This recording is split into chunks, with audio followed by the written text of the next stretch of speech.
നമസ്കാരം. ഇന്ത്യയെ തളയ്ക്കാൻ കഴിയില്ല മക്കളെ. നമ്മൾ സ്ട്രോങ് ആണ്, ഡബിൾ സ്ട്രോങ്.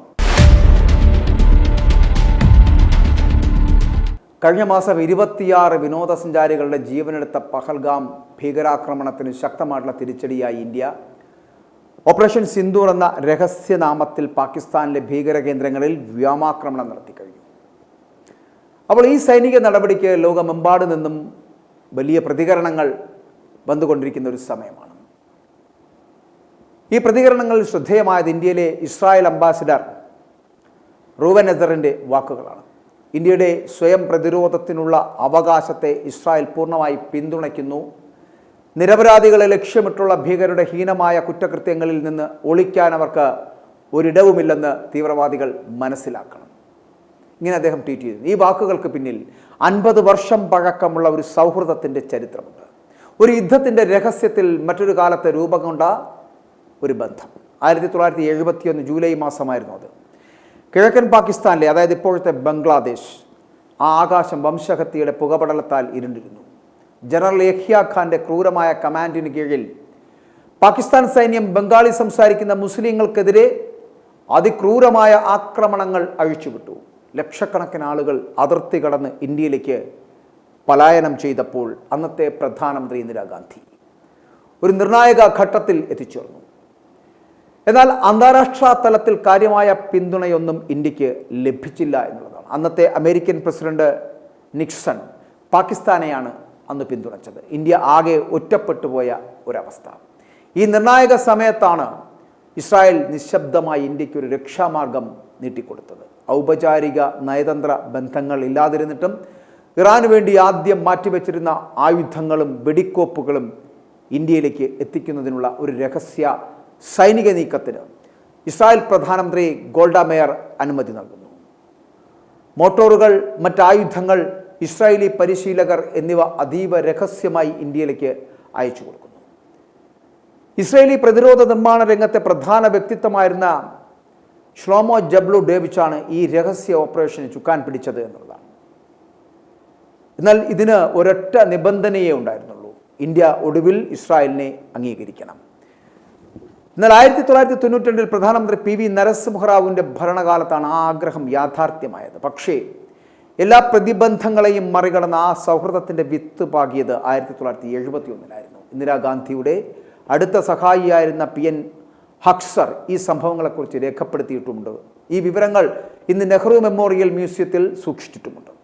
അദ്ദേഹം ഈ സഹായത്തെ അതിശയകരമായ ഒരു ചെറിയ വിജയം എന്നാണ് വിശേഷിപ്പിച്ചിരിക്കുന്നത്. എന്നാൽ ഇതിൻ്റെ തന്ത്രപരവും പ്രതീകാത്മകവുമായിട്ടുള്ള സ്വാധീനം വളരെ വലുതായിരുന്നു. ഇസ്രായേലിൻ്റെ ഈ പിന്തുണ ഇന്ത്യൻ സൈന്യത്തെയും മുക്തി ബാഹിനിയെയും ഒക്കെ കിഴക്കൻ പാകിസ്ഥാനിലെ അടിച്ചമർത്തലിൻ്റെ വേലിയേറ്റം തടയാൻ സഹായിച്ചു. ഒടുവിൽ 1971 ഡിസംബർ 16 പാകിസ്ഥാൻ കീഴടങ്ങി.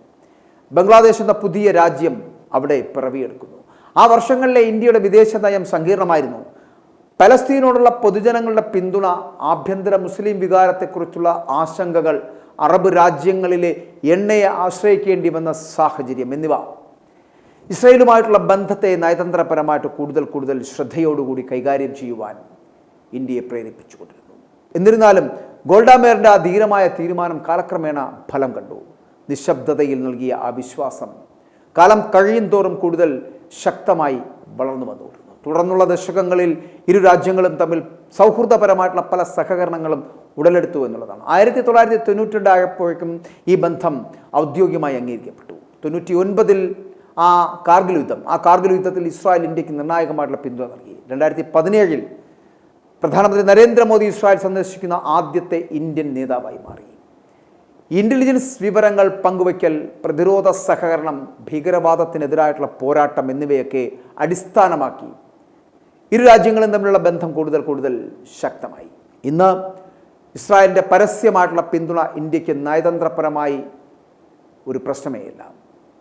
ഗോൾഡ മേയറിൻ്റെ ധീരമായിട്ടുള്ള തീരുമാനത്തിലൂടെ ആരംഭിച്ച ഒരു ചരിത്രപരമായ സൗഹൃദത്തിൻ്റെ തുടർച്ചയാണിത്. 1971 രഹസ്യ ഇടനാഴികൾ മുതൽ 2025 തുറന്ന ആകാശം വരെ ഇന്ത്യയും ഇസ്രായേലും ഒരുമിച്ച് ഒരുപാട് ദൂരം സഞ്ചരിച്ചിരിക്കുന്നു.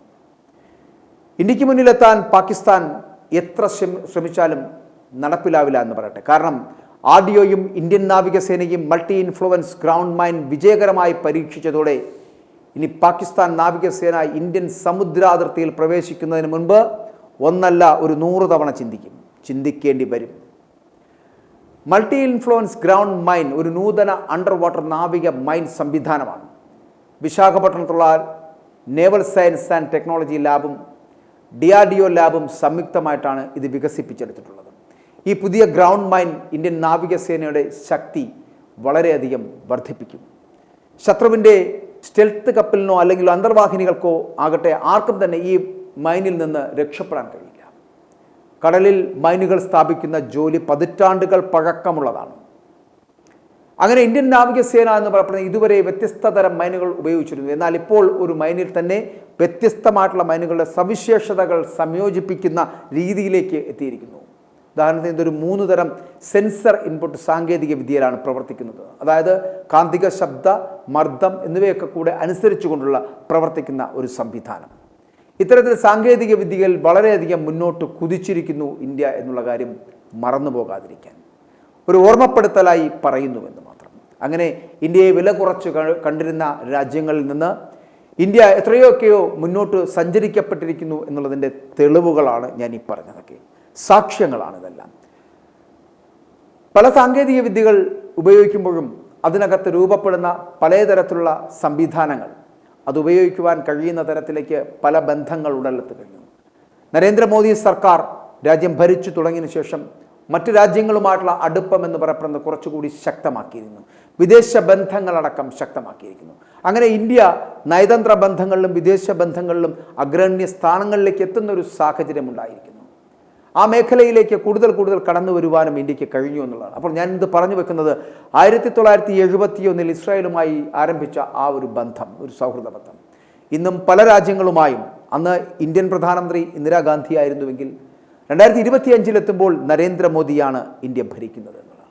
അങ്ങനെ ഒരേ സമയം ഇന്ദിരാഗാന്ധിയും ഇന്ത്യൻ പ്രധാനമന്ത്രിയായിട്ടുള്ള ഇപ്പോഴത്തെ നരേന്ദ്രമോദിയുമൊക്കെ മറ്റു രാജ്യങ്ങളോട് കാണിക്കുന്ന അത്തരത്തിലുള്ളൊരു നയസമീപനം, ഒരു വിദേശ നയം എന്നൊക്കെ പറയുന്നത് ഒരു രാജ്യങ്ങൾക്കും മാറി ചിന്തിക്കുവാൻ കഴിയാത്തതാണ്.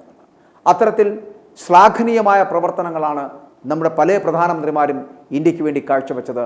ഇപ്പോൾ നമ്മുടെ പ്രധാനമന്ത്രി നരേന്ദ്രമോദിയും അത്തരത്തിൽ ഇന്ത്യയെ ഉയരങ്ങളെത്തുവാനുള്ള ഒരു ശ്രമകരമായിട്ടുള്ള ദൗത്യമാണ് മുന്നിൽ നിന്ന് നയിക്കുന്നതും. അതുകൊണ്ട് തന്നെ പറയട്ടെ, ഇന്ത്യയെ തളയ്ക്കാൻ ആർക്കും കഴിയില്ല. കാരണം നമ്മൾ സ്ട്രോങ് ആണ്, double strong. i2i News, an eye for truth. i2i News subscribe ചെയ്തിട്ടില്ലാത്തവർ ഇപ്പോൾ തന്നെ സബ്സ്ക്രൈബ് ചെയ്യുക. നോട്ടിഫിക്കേഷൻ ലഭിക്കുവാൻ ബെൽ ബട്ടണും അമർത്തുക.